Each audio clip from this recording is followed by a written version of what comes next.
Hi, this is Mark Costigan for KWVA News. I'm sitting here with Chris Keating from Yeasayer, the band making waves out of Brooklyn, New York right now. They're scheduled to play tonight in Eugene, Oregon. Welcome to town, Chris. Thank you, thank you. So, Chris, what do you do for the band? Write songs, make a fool of myself. Make a fool out of yourself. Yeah. Yeasayer bridges analog instruments with electronics. What's your approach on electronic tools and software today, and how are they abused in the industry? Whoa, that's a heavy hitting question right off the bat. All right. I think that new technology is always a good thing. I think that I have no qualms about using the latest technology. I think it's important to know what's out there and learn it and find what works for you. I mean, it's just like anything. Like, I was in a bowling alley the other night, and I heard the top 10 songs that are popular right now, like Katy Perry, Chris Brown, and they all sound exactly the same. Because it's like they're all using the same technology, the same compressors, the same software, the auto-tune, quantizing the beats, and so it literally sounds the same. Probably the same songwriters too. What do you think about the DIY culture that the music industry is turning to today with promotion and distribution? How do you guys promote yourselves? Just by touring, playing tons of shows. I mean, that's the only real. I think that's the only real way to do it. I mean, I think the internet has you can have there's interesting things going on the internet.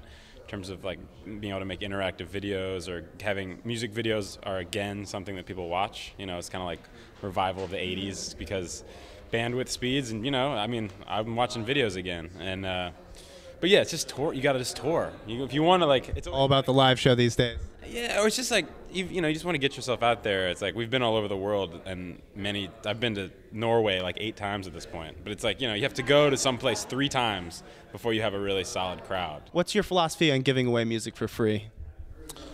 I mean, we made a live album and gave it away for free. I think that I don't know. I mean, it's a difficult situation because obviously selling music is how musicians survive, also with the touring. So it's kind of it's one of those things. It just so happens that people have kind of decided, at least young people really have decided, that they don't really want to pay for music, or half of the people, majority of the people don't want to pay for music. So I don't know.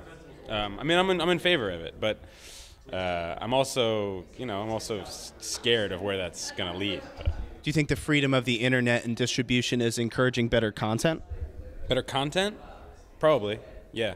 I mean, I think that it's awesome that you don't need the super expensive old school equipment that you used to need to make a record, and that so someone who just couldn't afford it and doesn't have access to a record deal can make an album and put it up on the internet. I think that's amazing, and that's super exciting, and that's very much what gave us a life as a band. So. There's a lot of confidence associated with getting on stage in front of a big crowd. How do you manage to, what's kept you guys together over the years?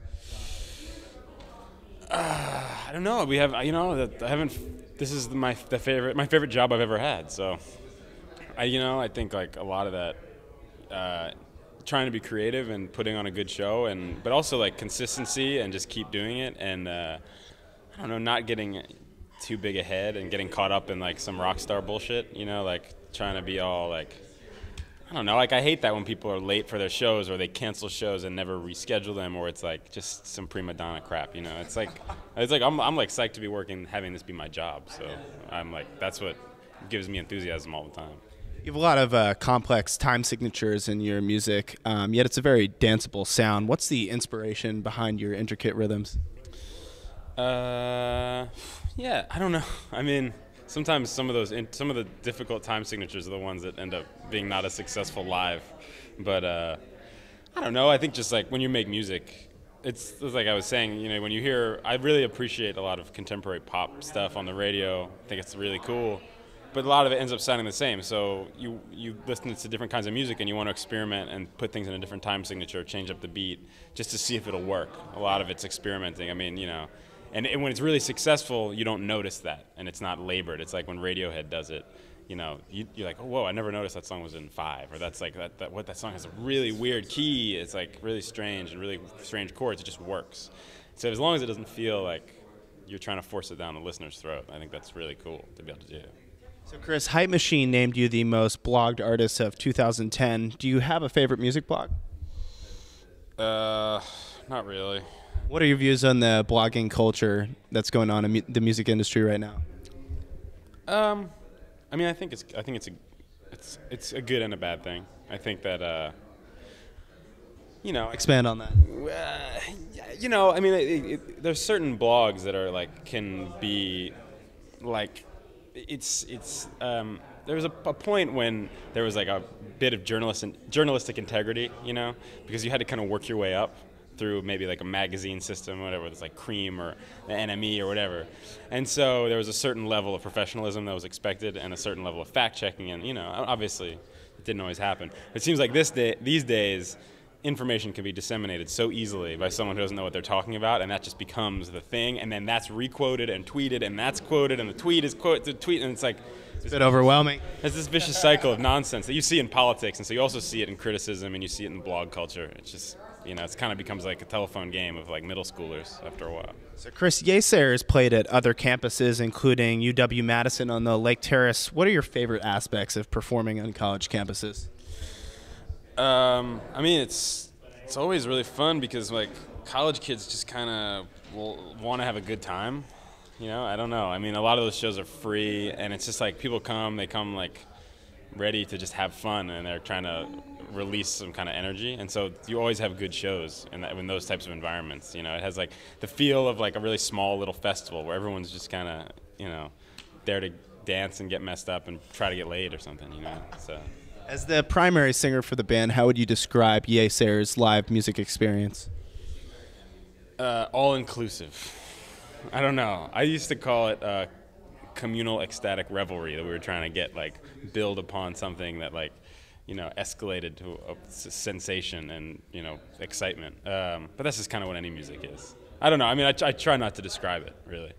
What has kept you guys together? I know I asked that before, but what's like the biggest obstacle you've faced as a band on the road? I mean, touring is really fun and really great, but it also can be a grind, like if you're trying to live a normal life. So if you have relationships or if you have an apartment at home, it's hard to maintain contact with friends who aren't in your band and, girlfriends and stuff like that. It's just that begins. So like we played like 200 shows last year and went all over, so it was gone a lot. You have to like really commit to making that your life. Which is really cool at first, and then after a while it starts to wear on you. After you've played like certain towns 10 or 12 times or something. Well, with the wear and tear weighing down on your shoulders, are you still excited for the show tonight? Oh yeah, see, it's always exciting for the show, but it's like that's 1 hour out of the day. So you have 23 other hours when you're not at home and you're in a foreign place. So it's like every day is like that. That hour on stage is always great. So. Describe a typical Yeasayer fan, if you could. It's right there. You look like one. I don't know that you are, but you got some necklaces, long hair. Yeasayer performs tonight in Eugene, Oregon. You can check out their music on MySpace or on their website, www.yeasayer.net. Thanks for talking with me today, Chris. Thank you. Thanks a lot. For KWVA News, I'm Mark Costigan.